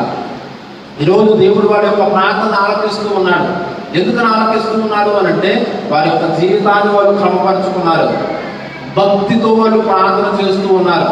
నామకార్థమైన స్థితి కాకుండా నిజమైన విశ్వాసంతో వాళ్ళు ప్రార్థన చేస్తూ ఉన్నారు. ఈరోజు నీ జీవితంలో కూడా నిజమైన విశ్వాసంతో భక్తితో నువ్వు చేసే ప్రార్థనకు దేవుడు నిజంగా నెరవేర్పును ఆయన అనుగ్రహిస్తారు. కనుక దేవుని యొక్క సన్నిధిలో ఉన్న మనందరం కూడా ఇలాంటి భక్తి శ్రద్ధలతో ప్రార్థన చేసేవారి కింద ఉండాలి. నేను భక్తితో ఉన్నానండి, దేవుని యొక్క విశ్వాసంతో నేను ప్రార్థన చేస్తున్నానండి, అయినా కానీ నా జీవితంలో అనేకమైన ప్రార్థనలకు నెరవేర్పు రావట్లేదు అని అంటే 2 కారణాలు ఉండవచ్చు. ఒకటి, ఆయన దృష్టికి నువ్వు భక్తులుగా కనపడకపోవచ్చు. నేను భక్తుడిని, నేను నా యొక్క విశ్వాసం ఒకడు లేడు అని నీకు నువ్వు అనుకోవచ్చు. నీకు నువ్వు కనపడటం కాదు, నువ్వు దేవుని దృష్టికి భక్తిగా కనపడాలి. రెండోది, నువ్వు చేసే ప్రార్థన సరిపోవట్లేదేమో, నువ్వు చేసే ప్రార్థన సంపూర్ణం కావటం లేదేమో, దేవుడికి ఇచ్చిన సమయాన్ని నువ్వు సద్వినియోగపరచుకోవడం లేదేమో, దేవుడికి ఇచ్చిన అవకాశాన్ని నువ్వు సద్వినియోగపరచుకోవడం లేదేమో, అందుకనే నీ యొక్క ప్రార్థనకు నెరవేర్పు రావడం లేదు. కనుక ఈ యొక్క వాక్యాన్ని ఉంటున్న మనందరం కూడా ఇక నుండైనా మన యొక్క ప్రవర్తనని జాగ్రత్తగా చూసుకోవాలి. రెండోది, భక్తిపూర్వకముగా సరిపడిన ప్రార్థన మనం జరిగించుకునే వాళ్ళ కింద ఉండాలి. సరిపడిన ప్రార్థన అంటే రోజుకి ఎంతసేపు మనం ప్రార్థన చేయాలి అని ఆలోచన మీకు వచ్చినప్పుడు ఒక ఉదాహరణ చెప్తాను. ఏంటి అని అంటే, బాప్తిసం తీసుకున్నప్పుడు మీరు 5 నిమిషాలు ప్రార్థన చేశారనుకోండి, మీరు ఎదుగుతున్నారు అనడానికి ఉదాహరణ కింద ఆ ప్రార్థన అంచెలంచెలుగా ఎదగాలి. 5 నిమిషాలు చేస్తే తర్వాత సంవత్సరం 10 నిమిషాలు, లేదా తర్వాత నెల 10 నిమిషాలు, లేదా తర్వాత 15 నిమిషాలు, తర్వాత అరగంట, తర్వాత ఇలాగా మీ యొక్క సమయాన్ని మీరు దేవుడితో గడిపే సమయాన్ని పెంపొందించుకునే వారుగా ఉండాలి. మీరు బాప్తిసం తీసుకుని 2 సంవత్సరాలు అయింది, అప్పుడు చేసినట్టే ప్రార్థన 5 నిమిషాలు మనం చేస్తే మన ప్రార్థన ఎప్పటికీ సరిపోదు. కాబట్టి మన యొక్క ప్రార్థనని మనము పెంపొందించుకునే వారముగా ఉండాలి. ఎప్పుడైతే ఎక్కువ ప్రార్థన మనం చేస్తామో ఎక్కువ ఆశీర్వాదాన్ని దేవుడు మనకి అందజేస్తాడు, ఎక్కువ నెరవేర్పులు మన జీవితంలో దేవుడు అనుగ్రహిస్తాడు. భక్తి శ్రద్ధలతో మనం ప్రార్థన చేసినప్పుడు దేవుడు ఖచ్చితంగా మన యొక్క జీవితంలో ఆయన కృపను అనుగ్రహించేవారుగా ఉంటాడు. సమూయేలు ప్రవక్త భక్తి శ్రద్ధలతో విశ్వాసంతో దేవుని ప్రార్థన చేశాడు కనుక ఆయన ఉన్నంత కాలం వరకు ఫిలిష్తీయులు ఇశ్రాయేలు మీద యుద్ధం చేయాలి అని అంటే భయపడేవాడు. ఎందుకనంటే ఈ సమూయేలు ప్రవక్త దేవుడికి ప్రార్థన చేస్తే దేవుడు ఇశ్రాయేలైన వారికి బలాన్ని అనుగ్రహించి ఫిలిష్తీయులైన వారిని ఏం చేస్తారంట, అణిచి వేస్తారంట. అణిచివేయడం, వారికి శక్తి లేకుండా, వారికి బలము లేకుండా, వారికి ఆలోచన లేకుండా దేవుడు వారి యొక్క సమస్తాన్ని ఆయన అణిచివేసేవాడుగా ఉంటాడు. ఈ సమూయేలు వంటి ప్రార్థన మన జీవితంలో మనం కలిగి ఉన్నప్పుడు మనము కూడా ఎలాంటి విపత్తునైనా అణిచివేసే వారం కింద ఉంటాము. ఉదాహరణ మనం చూసినట్లయితే దేవుడికి మాత్రమే శక్తి ఉంది. దేవుడు మనకు అనుదినము తన యొక్క శక్తిని అనుగ్రహిస్తున్నాడు కనుక మన పనులను మనం చేసుకుంటూ ఉన్నాం. దేవుడు మనకు శక్తిని ఇవ్వకపోతే మనం బ్రతుకున్న ఒకటే, చనిపోయిన ఒకటే. కనుక దేవుని యొక్క సన్నిధిలో ఉన్న మనందరం కూడా ఆయన శక్తిని పొందుకుని అనేకమైన విషయాలను మనం అణిచేవారం కింద ఉండాలి. ఎప్పుడు మనం అణిచివేసే వారంగా ఉంటాము అని అంటే మన జీవితంలో సరిపడినంత ప్రార్థన, దేవుడు మనకు ఏర్పాటు చేసినంత ప్రార్థన మన జీవితంలో ఉన్నప్పుడు దేవుని యొక్క ఆశీర్వాదాన్ని మనం పొందుకునే వారంగా ఉంటాం. ఎప్పుడైతే దేవుడు ఈ యొక్క సమూయేలు యొక్క ప్రార్థన విని వాళ్ళకు జయాన్ని అనుగ్రహించాడో, సమూయేలు అంట ఒక పెద్ద రాతిని తీసుకుని ఆ ప్రదేశంలో ఎక్కడైతే దేవుడు వారి యొక్క ప్రార్థన ఆలకించాడో ఆ ప్రదేశంలో దాన్ని స్థాపించి దానికి ఒక పేరు పెట్టాడన్న. ఏమిటా పేరు అని అంటే ఎబెనెజరు అనే పేరు పెట్టాడు. ఎబెనెజరు అనే పేరుకు అర్థం ఏంటి అని అంటే ఎప్పటి వరకు దేవుడు మనకు సహాయము చేశాడు. ఎప్పటి వరకు? దేవుణ్ణి మనము వేడుకునేంత వరకు, దేవునికి మనం ప్రార్థన చేసేంత వరకు, లేదా దేవుడు ప్రార్థన మనం చేసి మన జీవితాన్ని మనం ముగించేంత వరకు దేవుడు మనకి ఏం చేస్తాడంట? సహాయం చేస్తాడు. అలాంటి సహాయం మన జీవితంలో కలిగి ఉండాలి అని అంటే మనం ఏం చేయాలి అని అంటే భక్తి శ్రద్ధలతో మనం ప్రార్థన చేసే వారం కింద ఉండాలి. 2 అధ్యాయుల్లో మనము గ్రహించిన 3 అంశాలు ఒకసారి మనం చూసినట్లయితే, మొదటిది మన దేవుడైన యెహోవాకి ఎవరైనా భయపడాలి. ఎలాంటి వారైనా భయపడాలి. రెండోది, ఆయన సన్నిధి ఉన్నప్పుడు ఆయన సన్నిధిలో ఉన్న మనందరం కూడా మన యొక్క ప్రవర్తనని జాగ్రత్తగా, శ్రద్ధగా, భయభక్తులతో మనం ఉండేవారుగా ఉండాలి. మూడోది, శ్రమ కలిగినప్పుడు, ఇబ్బంది వచ్చినప్పుడు విశ్వాసంతో, భక్తి శ్రద్ధలతో మనం ప్రార్థన చేసినప్పుడు ఆ శ్రమ నుండి, కష్టం నుండి దేవుడు మనల్ని తప్పించేవాడుగా ఉంటాడు. కనుక ఆయన సన్నిధిలో, ఈ యొక్క ఆరాధనలో మనం ఏకీభవిస్తున్న మనందరం కూడా ఆయన సన్నిధిలో, ఆయన మందిరంలో మనం లేకపోయినా ఇండ్ల దగ్గర సన్నిధిలో ఏకీభవిస్తున్న మనందరం కూడా ఈ 3 విషయాలను మనం జ్ఞాపకం ఉంచుకుని మన కష్ట సమయంలో, ఇబ్బందికరమైన సమయంలో దేవుడికి మనం ప్రార్థన చేసి మన కష్టాల నుండి, అనారోగ్య పరిస్థితుల నుండి దేవుడి ద్వారా విడుదలను, ఆశీర్వాదాన్ని మన జీవితంలో పొందుకుందాముగాక. ప్రార్థన చేసుకుందాం. ఒక నిమిషం దేవుడు మనందరినీ కాల్చిన విధానాన్ని, ఎంతవరకు ఆయన మనకు కాపుదలను గ్రహించిన విధానాన్ని ఒకసారి జ్ఞాపకం చేసుకుని భక్తి పూర్వకంగా, భక్తి శ్రద్ధలతో దేవునికి మనము కృతజ్ఞతాస్తుతులు చెల్లిద్దాం. ఎందుకంటే దేవుడు మన పట్ల చేసిన మేలులు చిన్నవి కావు. దేవుడు మన పట్ల అనుగ్రహించిన ఒక కృప మనం ఏదో చేస్తే ఆయన అనుగ్రహించింది కాదు. ఆయన ఉచితంగా మనందరినీ కాపుదలను వేస్తున్నాడు. శ్రమ కలుగుతుంది, లేదా పెద్ద వచ్చి కోడి పిల్లని ఎత్తుకుపోతుంది అనే సమయంలో కోడి ఏ విధంగా అయితే తన పిల్లలైన వారిని రెక్కల కింద భద్రపరుచుకుంటుందో ఆ విధంగానే తండ్రి యెహోవా దేవుడు, మన దేవుడు మనందరినీ తన యొక్క రెక్కల కింద ఆయన భద్రపరుస్తూ ఉన్నాడు. అనేక రకాలైన శ్రమ, కష్టము వచ్చినప్పుడు దేవా నాకు సహాయం చేయి అని మనం ప్రార్థించిన వెంటనే ఆయన ఊరుకోకుండా సమస్తాన్ని మనకు ఆయన అనుగ్రహిస్తూ ఉన్నాడు. కనుక ఆయన సన్నిధిలో ఉన్న మనందరము కూడా మన హృదయాన్ని దేవుడికి సమర్పించి దేవుని ద్వారా ఆశీర్వాదాలు మనం పొందుకుంటాం. ఎబెనెజరే ఎబెనెజరే ఇంతవరకు నన్నాదుకున్నావు. ఎబెనెజరే ఎబెనెజరే ఇంతవరకు నన్నాదుకున్నావు. నన్ను ఇంతవరకు ఆదుకున్నావు. ఇంతవరకు ఆదుకున్నావు. నిన్ను పూర్ణ మనసుతో ఆరాధింతు. నేను పూర్ణ బలముతో ప్రేమించేదన్. నిన్ను పూర్ణ మనసుతో ఆరాధింతు.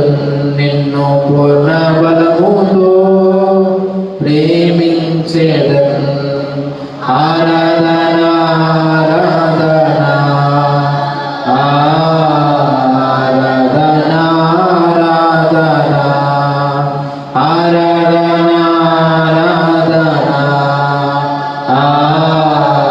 ఆరాధన ఆరాధన. తండ్రి, ఇంతవరకు నీ యొక్క కృప చేత నీవు మమ్మల్ని అందరినీ భద్రపరిచావు ప్రభువా. ఇంతవరకు లోకమంతా ఎంతో గలిబిలి పరిస్థితి ఉన్నా, ఇంతవరకు లోకమంతా ఎంతో శ్రమ ఉన్నా, ఇంతవరకు లోకమంతా భయంకరమైన అనారోగ్యం ఉన్నా, నీ కృప చేత, నీ ప్రేమ చేత, నీ యొక్క తండ్రి దయగలిగిన హస్తము చేత వాళ్ళందరినీ కాచి మేము ప్రార్థించగా మా ప్రార్థనలకు నెరవేర్పు అనుగ్రహిస్తున్నావు తండ్రి. నీకు అనేక వందనాలు ప్రభువా. నీ వైపు చూస్తున్నావయ్యా.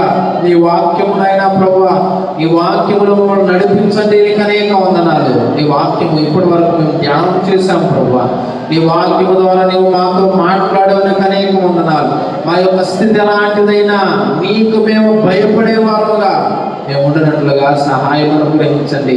మా దేవుడేలే, మా యేసులే, లేదా మా యేసు క్రీస్తేలే, మా యెహోవాలే అని నాయనా ప్రభువా తండ్రి అజ్ఞానముతో నాయనా ప్రభువా మా జీవితాన్ని మేము ఉంచుకోకుండా నీకు భయపడి ఆయన నిన్ను ప్రేమించి అన్నిటికన్నా ఎక్కువగా నిన్ను మేము ప్రేమించి నాయన నీ ద్వారా ఆశీర్వాదాన్ని పొందగలిగిన కృపను అనుగ్రహించండి. అంతేకాకుండా నాయన ఎక్కడైతే నీ యొక్క వాక్యం వినబడుతూ ఉందో, ఎక్కడైతే నీ యొక్క ప్రాంతంలో జరుగుతూ ఉన్నాయో, ఏ యొక్క ప్రదేశంలో నీ యొక్క వాక్యము చదవబడుతూ ఉందో ఆ ప్రదేశము నీ సన్నిధిని మేము గ్రహించి మా యొక్క స్థితిని మేము జాగ్రత్తగా ఉంచుకునే వారుగా మీ కృపను అనుగ్రహించండి. అయినా మా యొక్క స్థితిని మార్చండి ప్రభువా. మా యొక్క ప్రార్థన ఆలకించండి ప్రభువా. సమయలు ప్రార్థనని ఆలకించి నాయనా శత్రు దేశాల్లో ఉన్న వారిని నాయన నువ్వు హతము చేసావు ప్రభువా. తండ్రి నీకు అనేక వందనాలు, స్తోత్రాలు. మా యొక్క ప్రార్థన కూడా ఆలకించమని అడుగుతూ ఉన్నాం. ఒకవేళ మా ప్రార్థనలో ఏదైనా లోపాలు, లోటులు ఉన్నట్లయితే నాయన మమ్మల్ని మీరే సరిచేయండి ప్రభువా. మా అంతలో మేము సరికాలేము ప్రభువా. మాకు శక్తి లేదు ప్రభువా. తండ్రి నిన్ను నీ వైపుకు తిరగడానికి, నిన్ను చేరడానికి మాకున్న శక్తి సరిపోదు ప్రభువా. నీవే మమ్మల్ని ఏర్పాటు చేసావు కనుక నీవే మమ్మల్ని నడిపించండి ప్రభువా. నీ వైపుకు తిరిగి వారుగా అయినా సరైన ప్రార్థన చేసేవారుగా, సరిపడా ప్రార్థన చేయవారుగా నీ కృపను మా అందరికి అనుగ్రహించండి ప్రభువా. నీకు అనేక వందనాలు తండ్రి. ఈ యొక్క ఆరాధనలో అయినా ప్రభువా ఎంతో కఠినమైన స్థితిలో మాకు ఇచ్చిన అవకాశాన్ని బట్టి నీకు అనేక వందనాలు ప్రభువా. ఎంతమంది అయితే ఈ యొక్క శబ్ద యంత్రం ద్వారా తండ్రి ఫేస్బుక్ లైవ్ ద్వారా ఈ యొక్క ప్రార్థనని వీక్షిస్తూ ఆలకిస్తూ ఉన్నారో అందరినీ నీ సన్నిధిలో సమర్పిస్తున్నాం ప్రభువా. తండ్రి నీవే వారి జీవితంలో కార్యాలను జరిగించండి. ఎలాంటి శ్రమ ఉన్నా, ఎలాంటి కష్టం ఉన్నా, ఎలాంటి ఇబ్బంది ఉన్నా నీవేనైనా ప్రభువా నీ కృప కలిగిన హస్తము రెండింతలా తండ్రి కాపుదల వారి జీవితంలో అనుగ్రహించండి ప్రభువా. ఎవరైతే అనారోగ్యంతో బాధపడుతూ ఉన్నారో, ఎవరైతే ఈ యొక్క భయంకరమైన కోవిడ్తో బాధపడుతూ ఉన్నారో వారి యొక్క తండ్రి జీవితాలను నాయన ప్రభువా నీవు స్వస్థపరిచి నాయనా ప్రభా పూర్తి ఆరోగ్యాన్ని వారు పొందుకోగలిగిన సహాయం అనుగ్రహించండి. అనేక మంది నైనా ప్రభా యొక్క అనారోగ్యంతో చనిపోయిన వారు ఉన్నారు. వారి యొక్క కుటుంబాలకు ఆనంద కలగజేయండి ప్రభా. తండ్రి మా పనిని నైనా ప్రభా మేము నిర్వర్తించేవారుగా జాగ్రత్త కలిగి నైనా ప్రభా తండ్రి యొక్క గవర్నమెంట్ వారి యొక్క సూచనలు మేము పాటించి మమ్మల్ని మేము జాగ్రత్త చేసుకునే వారంగా నీ కృపను దయచేయమని అడుగుతూ ఉన్నాం. నీ జ్ఞానం లేకపోతే నైనా నీ యొక్క ఆలోచన లేకపోతే మేము నశించిపోయే వారంగా ఉంటాం ప్రభా. తండ్రి నీవే మమ్మల్ని నడిపించండి. నీ యొక్క ఆలోచన చేత నీవే మమ్మల్ని అందరినీ బలపరచమని అడుగుతూ ఉన్నాం. అనే విషయాలను నీ సన్నిధిలో సమర్పిస్తున్నాం ప్రభా. మా యొక్క ప్రాంతాన్ని దీవించండి ప్రభా. మా ప్రాంతానికి ఇప్పటివరకు నేను ఇచ్చిన కాపుదలను బట్టి నీకు అనేక వందనాలు తండ్రి. రాబోయే సమయంలో మరింత కాపుదలను నీవు అనుగ్రహించి నాయనా నీ ద్వారా అనేకమైన మేలులను మేము పొందుకున్నట్లుగా సహాయం అనుగ్రహించండి. మా గ్రామాన్ని దీవించండి ప్రభా. గ్రామాన్ని పరిపాలించే పెద్దలైన వారిని దీవించండి. వారికి మంచి ఆరోగ్యాన్ని, జ్ఞానాన్ని కలగజేయండి ప్రభా. ఎందుకంటే వారు ఆరోగ్యంతో సుఖంగా ఉంటేనే మేమందరం సుఖంగా ఉంటాం తండ్రి. వారికి మంచి జ్ఞానం ఉంటేనే తండ్రి మేము ఎలాంటి శ్రమ లేకుండా, కష్టం లేకుండా తండ్రి మా యొక్క జీవితాన్ని జీవించగలం కనుక తండ్రి నీవేనైనా ప్రభు వారి జ్ఞాపకం చేసుకుని తండ్రి వారికి జ్ఞానాన్ని, ఆరోగ్యాన్ని, అన్ని విషయాల్లో మంచిదైనా ప్రభు తండ్రి ఆశీర్వాదాన్ని వారి జీవితంలో అనుగ్రహించమని అడుగుతూ ఉన్నాం. అంతేకాకుండా అయినా ప్రభు మా సంఘాన్ని అయినా ప్రభు యొక్క ప్రాంతంలో ఉన్న క్రైస్తవులందరినీ నీ సన్నిధిలో సమర్పిస్తున్నాం ప్రభు. ఎవరైతే అనారోగ్యంతో ఉన్నారో, ఎవరైతే తండ్రి వారి జీవితంలో రకరకాలైన శ్రమలను బాధలు పడుతూ ఉన్నారో, ఇబ్బందుల్లో ఉన్నారో, శ్రమల్లో ఉన్నారో, ప్రతి ఒక్కరిని నీ సన్నిధిలో సమర్పిస్తున్నాం ప్రభా. తండ్రి నీవే సహాయకుడు ఇచ్చేయండి ప్రభా. మేము నీ వారము, నీ బిడ్డలము, నీ స్వాస్థ్యము కనుక తండ్రి నీవు మమ్మల్ని తయారు చేసిన వాడు కనుక మాలో ఉన్న సమస్త లోపాలను, అనారోగ్య స్థితిని నీవు తీసివేసి ఆయన మంచి జీవితాలను, ఆశీర్వాదకరమైన జీవితాలను మేమందరం పొందినట్లుగా సహాయం అనుగ్రహించండి. శ్రమని మేము భయపడకుండా శ్రమను ఎదుర్కొని నీ ద్వారానైనా ప్రభా సహాయాన్ని పొందుకున్నట్లుగా సహాయం దయచేయమని, అన్ని విషయాలను ప్రతి ఒక్క విశ్వాసిని, ప్రతి ఒక్క శ్రమను, ప్రతి ఒక్క ఇబ్బందిని అన్నిటినీ మీ యొక్క సన్నిధిలో మేము తండ్రి జయించగలిగిన కృపను మా అందరికీ దయచేయమని తండ్రి, ప్రతి ఒక్కరి యొక్క ప్రార్థనను నైనా ప్రభా అంతరంగ ప్రార్థనలు, బహిరంగ ప్రార్థనలు నీ సన్నిధిలో మేము సమర్పించుకుంటూ ప్రతి ఒక్క ప్రార్థనకు నీ చిత్త ప్రకారముగా నెరవేర్పను గ్రహించమని యేసు నామమున అడుగుతూ ప్రార్థిస్తున్నాము తండ్రి. ఆమేన్. పరలోకమందున్న మా తండ్రి, మీ నామం పరిశుద్ధపరచబడుగాక, మీ రాజ్యం వచ్చునుగాక, మీ చిత్తం పరలోకమందు నెరవేరినట్లు భూమి మీద నెరవేరుగాక. మాకు కావలసిన అడిగిన ఆహారం దయచేయండి, చేసిన వారిని క్షమించినట్లు మా అపరాధాలను క్షమించండి, శోధన దగ్గర కీడును తప్పించండి. రాజ్యము, బలము, శక్తి, మహిమ నిరంతరం నీవే నా తండ్రి. ఆమేన్. ప్రవేశ రక్తమే చేయం అపవాద క్రియలుకులే, ప్రవేశ రక్తమే చేయం అపవాద క్రియలుకులే, ప్రవేశ రక్తం సంపూర్ణ విజయం అపవాదిక నాశనం. హల్లెలూయా, హల్లెలూయా, హల్లెలూయా. స్తోత్రం, స్తోత్రం, స్తోత్రం. ఆమేన్, ఆమేన్, ఆమేన్.